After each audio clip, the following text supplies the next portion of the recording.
73 علمتني إن ضعف الإمكانيات ليس دائما عائق للنجاح. قسما بالله اللي هيقرب لها لا أشيله من فوق وش الأرض.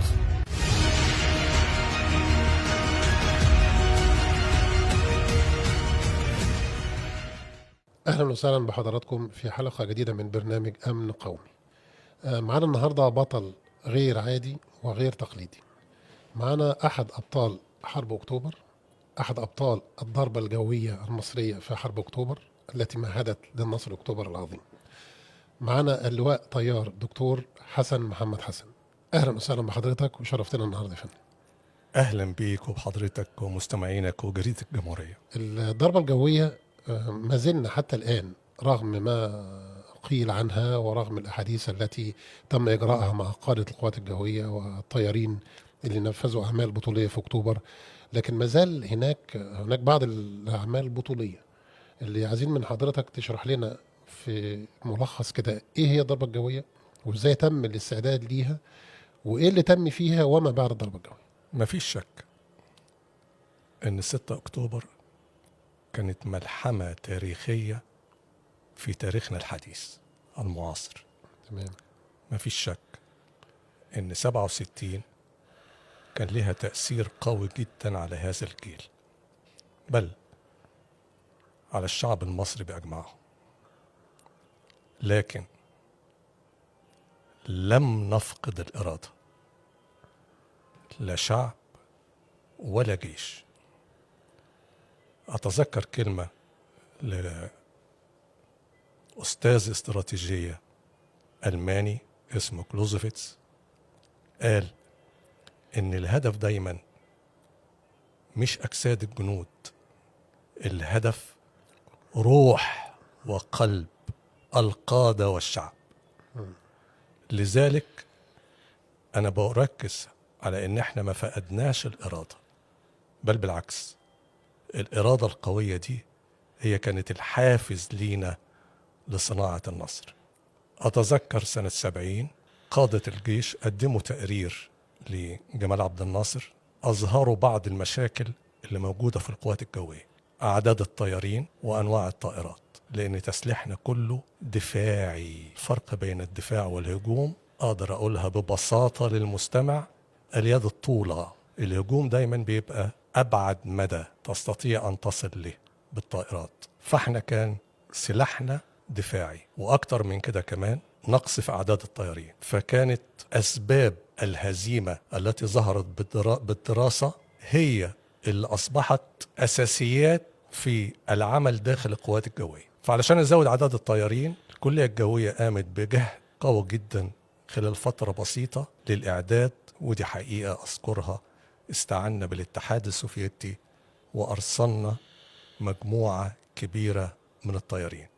أنا دخلت الكلية بعد 67، وده يعكس اللي أنا بقوله، إن الإرادة لم نفقدها بالرغم من الحرب وتأثيرها، لكن التحقت بالقوات الجوية لأن مصر دايما أرضها كرامتها وعرضها.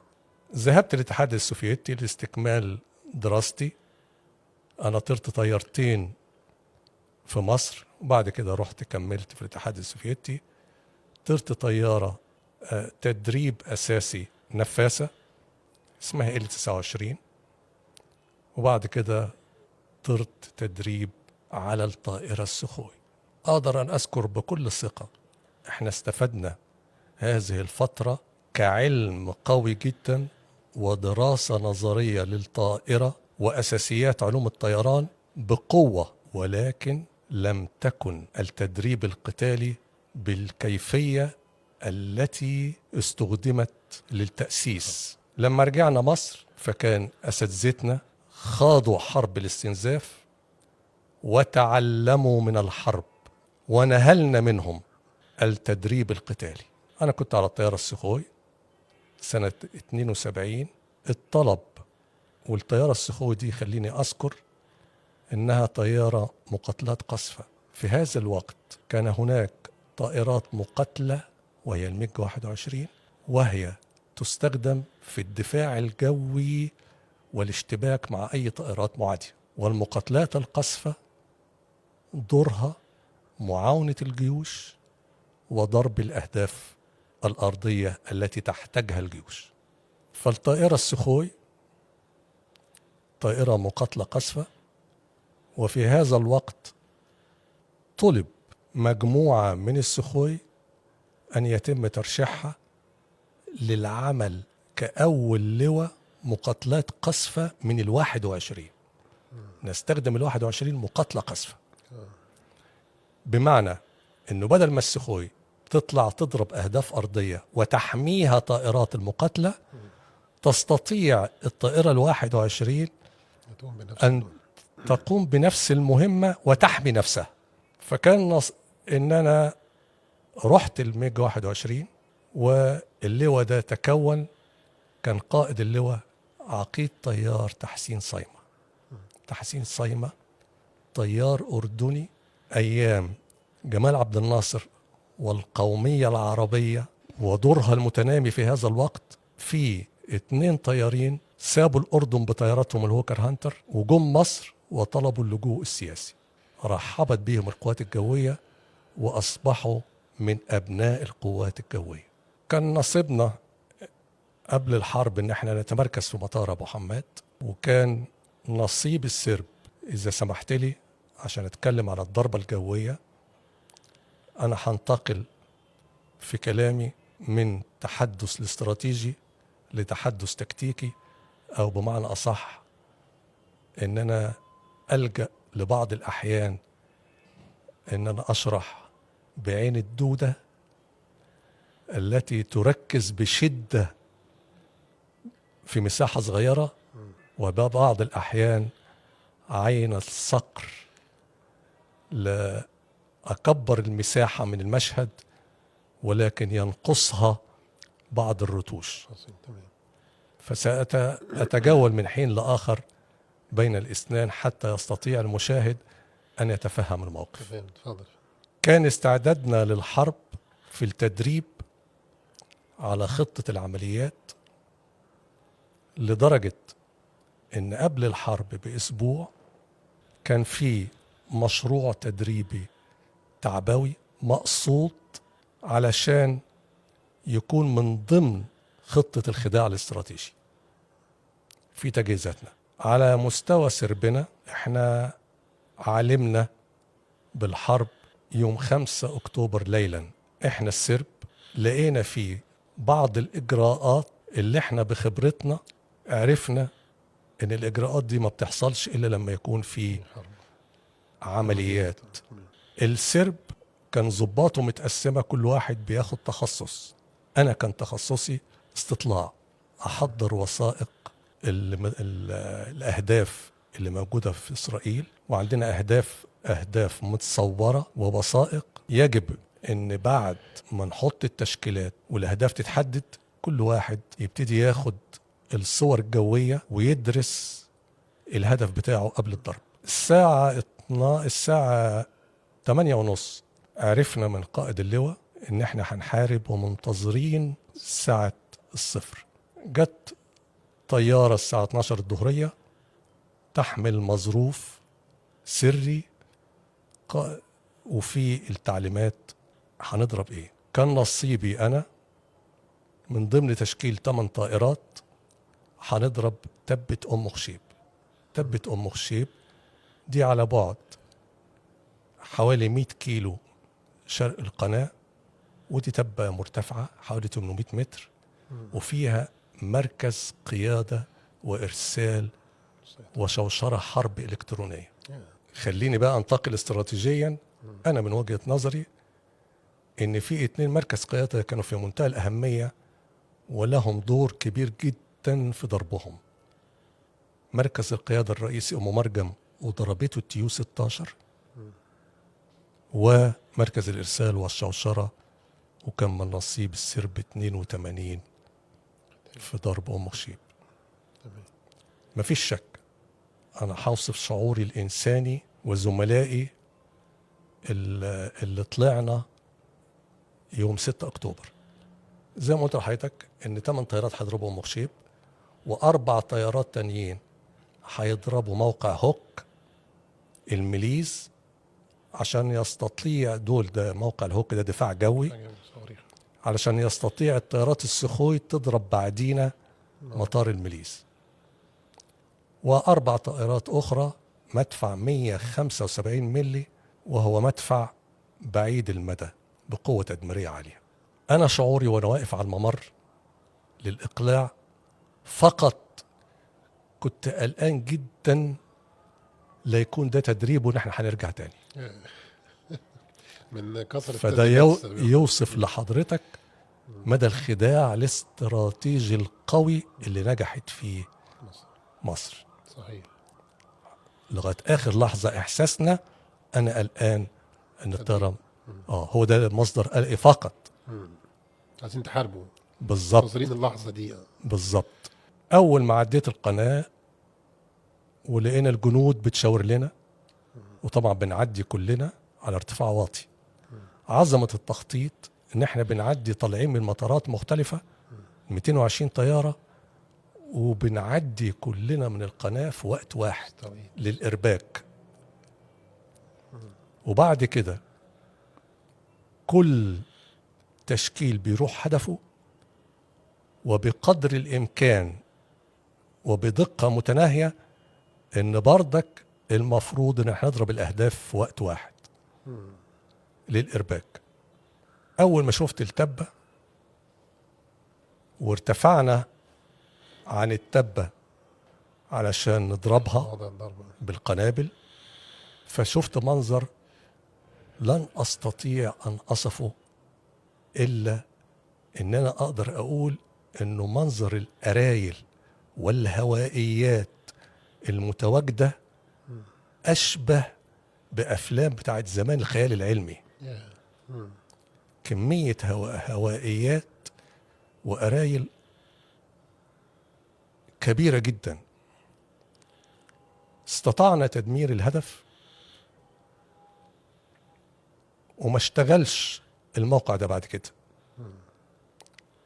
كنت بدور في إحدى الأيام على اليوتيوب، فلقيت طيار إسرائيلي في برنامج إسرائيلي بيصف أحداث 6 أكتوبر. هو طيار هليكوبتر، فبيقول بيصف بالوصف ده، بيقول أنا صدرت لي التعليمات إن أم خشيب اتضربت وإن في خسائر عالية، وعايز أطلع بالطيارة الهليكوبتر علشان أجيب الناس المصابين.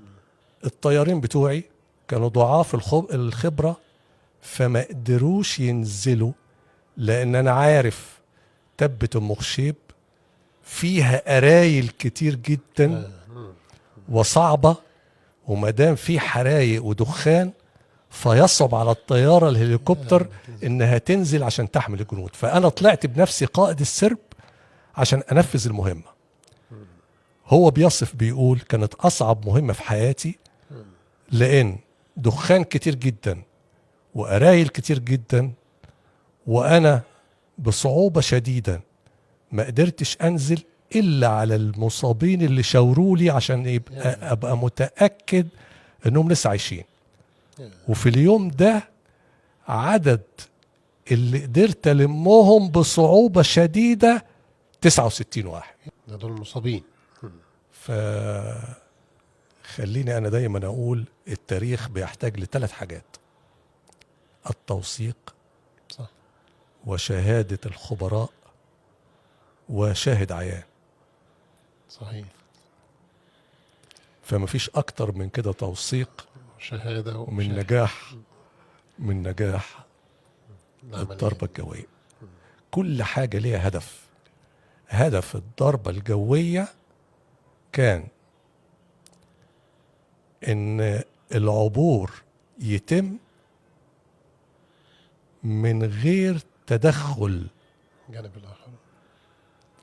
الجانب الآخر بطائراته، لأنه مرحلة اقتحام القناة والساتر الترابي والقضاء على خط بارليف مرحلة حساسة جدا، لأنها زي ما اتقال لنا قبل كده من الروس ان الخسائر هتبقى عالية جدا نتيجة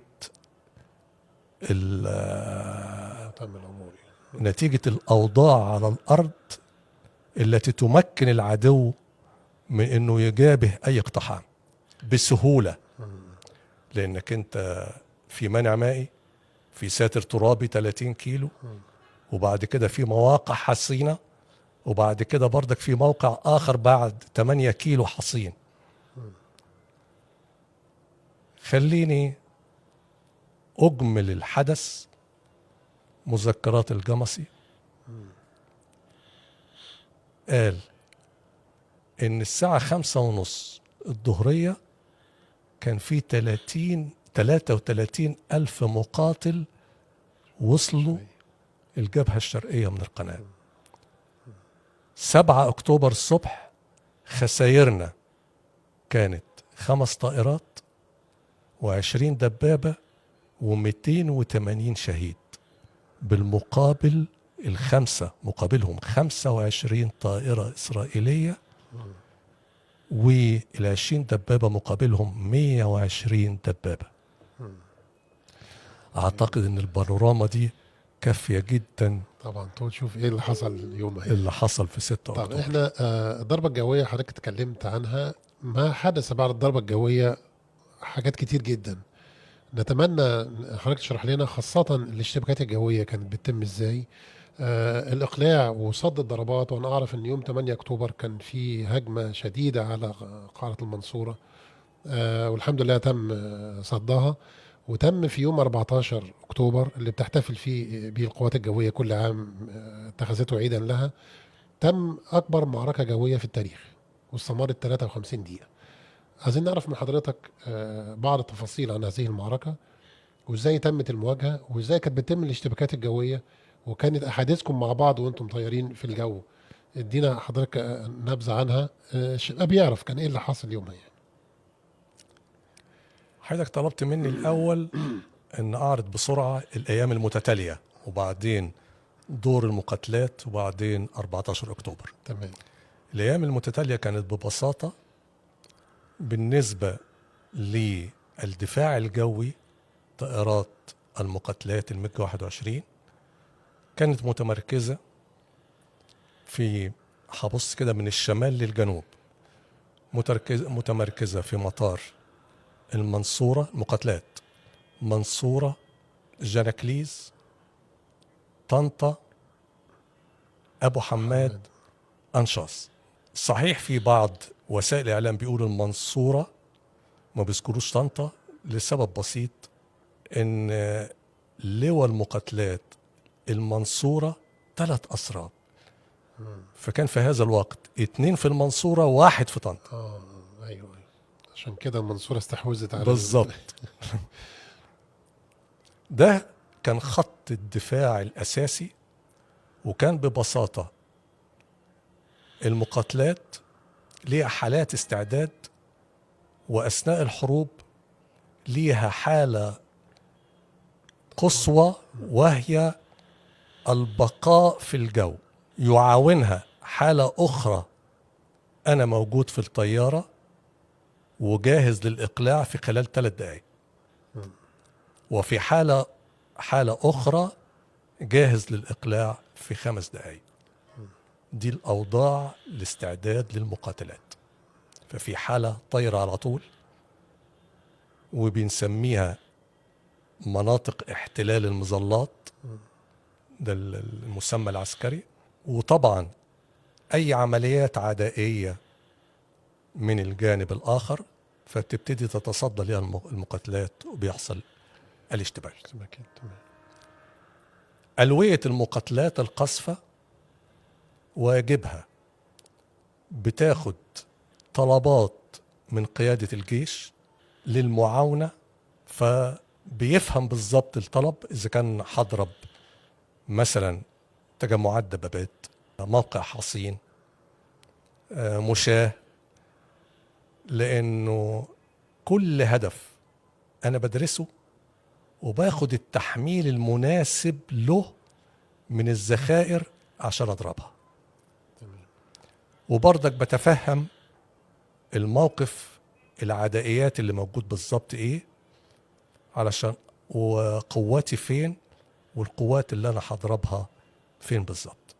وده كان دور مقاتلات القصفة، والحقيقة قامت بيه بكفاءة كاملة، لدرجة أنا أقدر أقول عن طريق الوثائق، لأنه في الجيش دايما في حاجة اسمها جماعات معاونة جوية، اللي هي حركة الاتصال ما بين اللواء اللي هينفذ وما بين الجيش اللي طالب. ففي تقرير المعاونة اليومي بتاعها قال إن نتائج الطلعات للمقاتلات القصفة كانت أدق مما كنا نتصور، وكانت النتائج حاسمة في جميع الأحوال. نرجع تاني بقى ل 14 أكتوبر. قبليها هوصف عشان المشاهد يحس بالموقف الاشتباك، إحدى اشتباكات أنا خضتها. الاشتباك ده كان فوق بحيرة المنزلة، وكان مجموعة من طائرات المراش ومجموعة من الميج 21، وإحنا السرب دفعنا لمنطقة الاشتباك علشان نعزز من قدرات في الاشتباك. الميراج دي كانت المعادية المعادي والميج 21 المصري. نعم. اتفضل. المنظر، احنا كنا جايين ارتفاعنا اعلى وهنبتدي نخش الاشتباك، فكان المنظر كالآتي: عبارة عن دايرة، طيارة ميراج وراها 21، وراها ميراج وراها 21،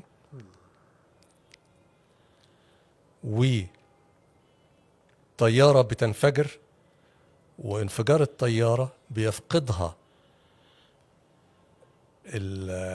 الحركة الديناميكية بتاعتها، فبتسقط سقوط حر. ففي طيارات بتسقط، في باراشوتات باللون البرتقاني بتاعها اللي موجود. دي المعادية برضه. هو لون الباراشوت هو لون الباراشوت بيبقى برتقاني علشان يبان اكتر في حالة البحر. فدخلنا الاشتباك وربنا وفقنا واستطعنا في هذا الاشتباك، كان ناجح جدا وكان لصالحنا، والسرب بتاعنا كان نصيبه من الاشتباك طيارة ميراج. أنا بوصف المشهد ده علشان المستمع ينتقل بإحساسه ل 14 أكتوبر. 14 أكتوبر يمكن أنا هتناول موضوع بطريقة منطقية. إحنا يوم 6 أكتوبر ضربنا 20 هدف ب 220 طيارة وحققنا الهدف. هو ب 154 طائرة، والهدف بتاعه كان تدمير أو شل أو إسكات مطار المنصورة، وفشل. 154 طيارة. 154 طيارة. احنا صدناهم ب 46 طيارة من لواء المنصورة، و24 طيارة من أنشاص وأبو حماد. فأنا دايما بقول أن عظمة الاشتباك ده 3 حاجات.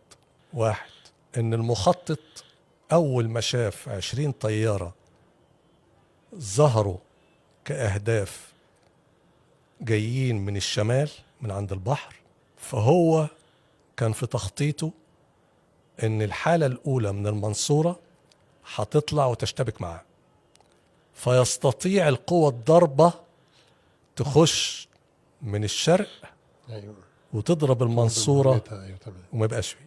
فهو لم ينخدع المخطط، وطلع حالات استعداده 16 طيارة وخلاهم فوق المطار وما تجرش للكمين. ده كان كمين فعلا مدبر. أيوه. فده كان أول عمل ناجح اتعمل.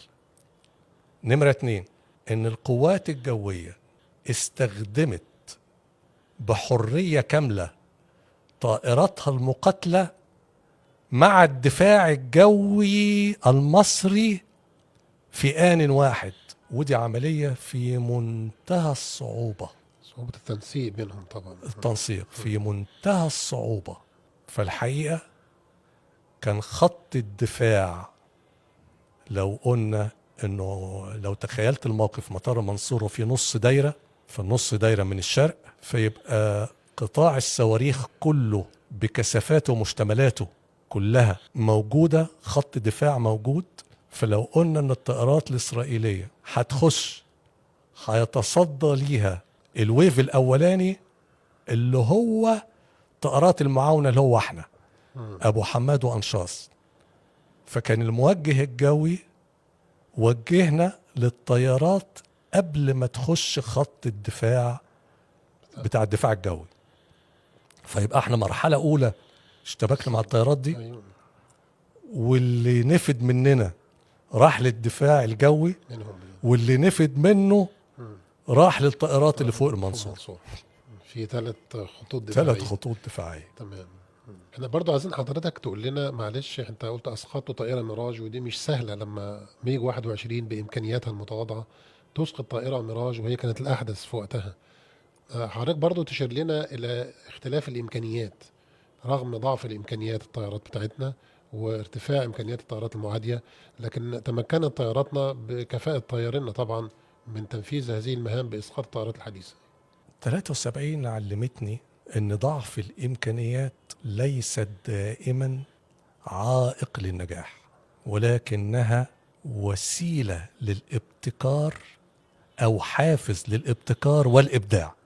مفيش شك زي ما قلت لحضرتك ان اسرائيل كانت طياراتها من الجيل الثالث، واحنا طائراتنا من الجيل الاول والثاني. ففي فرق جيل، ده مبدئيا. فرق الامكانيات، انا بالطياره الميج 21 بشيل طن قنابل، هو بالفانتوم بيشيل 8 طن. تسليحي عباره عن صاروخين ومجموعه طلقات مدفع، هو بيشيل 6 صواريخ ومجموعه من المدافع، هم 2، انما يعني اقدر اسميها مجموعه كبيره من الطلقات. الميراج 4 طن قنابل. ففي جميع الأحوال هو طياراته مفيش شك تكنولوجيا كمان أفضل مني.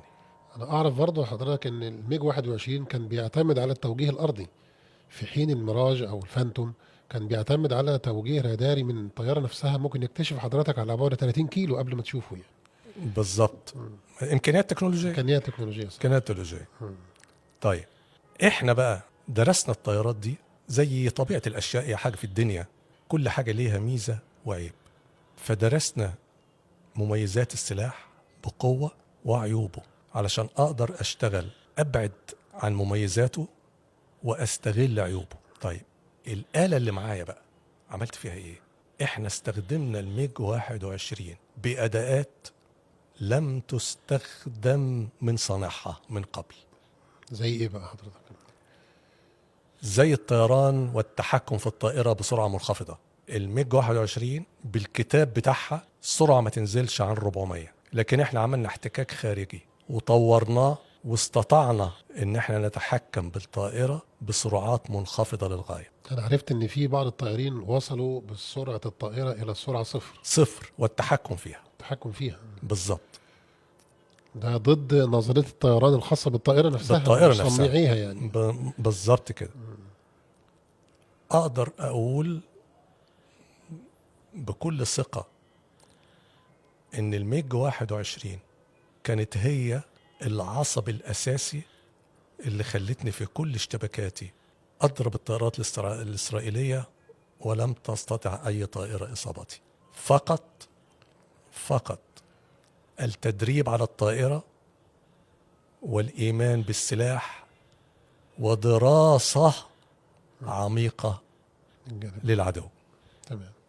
أنا عرفت إن حضرتك برضو التقيت بأحد قيادات الجانب الآخر في الولايات المتحدة في إحدى الدورات التدريبية بعد حرب أكتوبر، ودار نقاش بين حضرتك وبينهم فيما يتعلق ببعض الاشتباكات أو بعض العمليات اللي حصلت في حرب أكتوبر. يا ريت تعرفنا حضرتك ايه اللي حصل في الموضوع؟ سنة 83 كنت في بعثة للدراسة، وتصادف ان انا كنت في قاعدة للإف 15 والإف 16 في فلوريدا تندل اير فورس بيس. فكان في مجموعة من الطيارين عزموني على ان انا في السرب، على ان انا اشوف. كان الطيارة الاف 16 كان بيجرى عليها تجارب انها تطلع تكف لا. بدون طيار. في 83 بدون طيار، وتشتبك مع طائرات بطيارين. يا. حتى انا يعني قالوا لي كده بالظبط، قالوا لي ده من اصعب التمارين اللي بنقوم بيها، لان انا عارف ان مفيش شخص قاعد في الطياره، فببقى قلقان جدا من الاشتباك معاه والتدريب في الاشتباك معاه، صح. لانه مفيش بني ادم فيها. ايوه.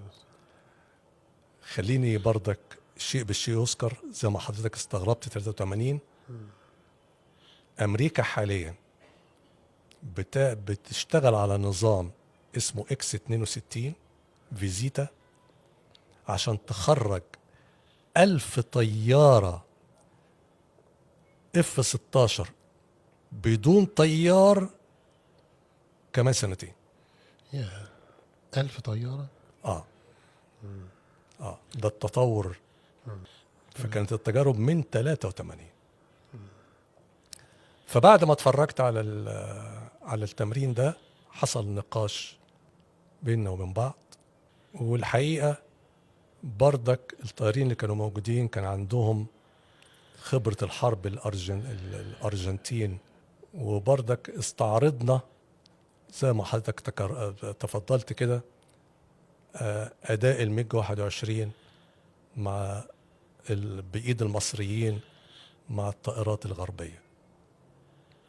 مفيش شك العالم لا يحترم ضعيف إلا القوي. صح. والميج 21 عملت بطولات امام الفانتوم الامريكيه اللي كانت لدى اسرائيل وقتها. مفيش شك. انا بقول انا بخبرتي على الميج 21 اقدر وبحق ان اقول ان الطياره الميج 21 كانت من افضل الطائرات في عصرها. تمام. ننتقل الى الوقت الحالي. حضرتك شايف التطور في التسليح الجوي على مستوى العالم وصل لمرحله ايه؟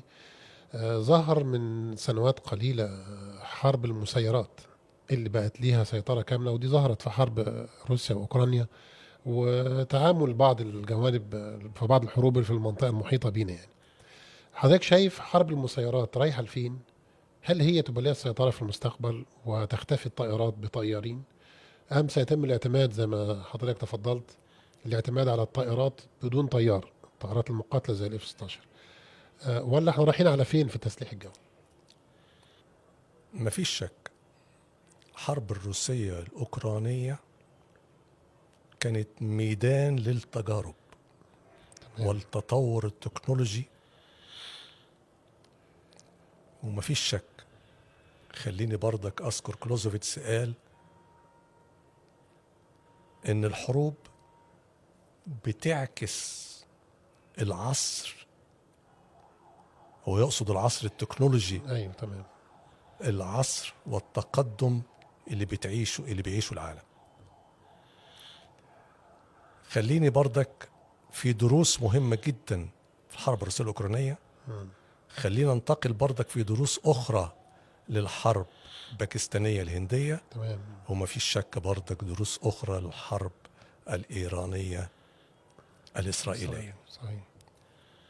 أجمل القول، وهذكر لحضرتك عشان سؤالك بالنسبة للطيارات المسيرة.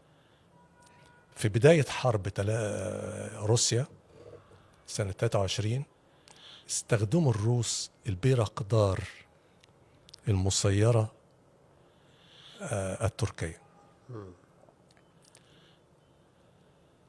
وكانت نتائجها رائعة، واستطاعوا بكل فخر وإعزاز للأوكران إنهم يغرقوا الطراد موسكوفيتش الروسي. ومع ذلك بعد فترة وجيزة الروس سحبوا البراقدار من الحرب. ليه؟ لأن الطيارة حجمها كبير، مع حرب زي روسيا وأوكرانيا هناك دفاعات قوية، فانكشفت البراقدار واتضربت، فابتدوا يصغروا في الحجم وتظهر مسيرات أصغر. وبعد فترة لأن المسيرات الأصغر ابتدت تتنوع في أنواعها، من الأنواع اللي سمعنا عنها الكاميكازي، الطائرات المتسكعة، الاف بي في فيرست بيرسونال فيو، يعني بتبقى مرتبطة بشخص واحد بس يشوفها على تليفونه ويتحكم فيها. لدرجة أن حضرتك دلوقتي لو أي حد عايز يدرس أنواعها مش هيستطيع حصرها الآن. في البداية كنا بنشوف 100 درون في اليوم، 100 مسيرة، وده رقم كان غريب علينا جدا. ايوه صح. النهاردة بعد 3 سنين آلاف. بيستخدم 1000 درون في اليوم، 1000 مسيرة في اليوم. دي رقم كبير جدا. مفيش شك حصل تنامي في الأسلحة قوي جدا، أهمهما لأنه مع الحجم الكبير فبيعمل إغراق وكثافة عالية للدفاع الجوي. وما تنساش حاجة مهمة جدا اقتصاديا، الصاروخ بتكلفته، الصاروخ بالملايين المسيرة بالآلاف، والمسيرة بمئات. مئات. أكتر من كده كمان، يعني ندي أمثلة. الصاروخ البحري المضاد للصواريخ S3 ده الصاروخ الواحد ثمنه 30 مليون، ده دولار. 30 مليون دولار. المسيرات تنمت بقوة وكمان تنامي الأسلحة الفرط صوتية، الصواريخ الفرط صوتية اللي هي سرعتها أكتر من 5 ماخ، لأن أكتر من 5 ماخ بيحصل تأيل للجو زائد السرعة العالية، فعايز قدرات خاصة في الصد والاكتشاف. لو بصينا النهاردة بقى للعالم ككل دفاع جوي، أقدر أقول إن العالم كله في الدفاع الجوي في أزمة النهاردة. العالم كله، حتى الدول المتقدمة. أيوة. ليه؟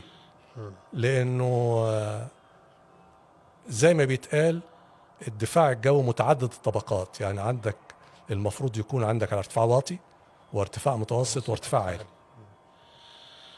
أمسك الارتفاع العالي، أفضل صواريخ في العالم الساد الأمريكي وكان عند إسرائيل،